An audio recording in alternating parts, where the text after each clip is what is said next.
మనం మాత్రలు తినడం అలవాటు చేసుకుంటే మన శరీరంలో రోగనిరోధక శక్తి తగ్గుతుంది.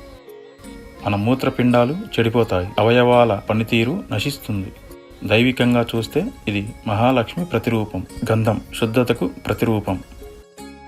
గంధం లేపయామి విగ్రహాల శుద్ధతను పెంచుతుంది. మొదటి కారణం. రెండవది వైద్యకీయ కారణం. ఉష్ణం తగ్గించే సాధనం. కాళ్ళు మంటలు ఉంటే రోజు గంధం రాసుకొని నిద్రించండి. కాళ్ళ మంటలు పోతాయి.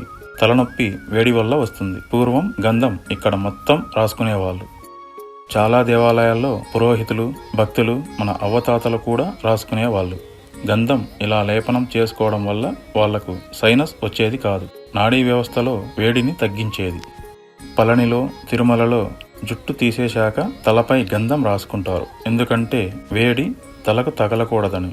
అసలు కారణం అదే, ఫ్యాషన్ కోసం కాదు.